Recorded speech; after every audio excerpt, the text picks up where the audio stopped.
От днес започваме да правим нов вид тестове, които целят да сравнят две различни марки с еднакви спецификации на маслата.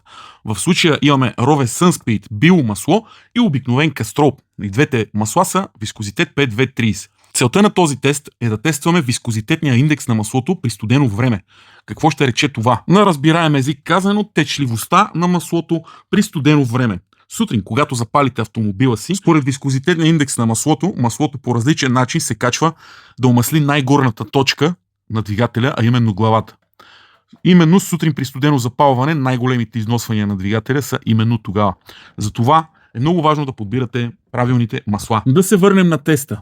Напълних 2 канчета за вино с по 250 мл масло, които ще изсипя в стъклените цилиндри. Ето, може да видите 250 мл масло. Изсипвам маслото в двата стъклени цилиндъра, като гледам нивото на маслото да бъде абсолютно еднакво и на двете места. След което премахвам тапите и изчаквам да видя кое масло ще изтече първо от стъклените цилиндри. Разбира се, ще премеря температурата на маслата в двата цилиндъра, за да видите, че няма никаква разлика и тестът си е абсолютно правдоподобен.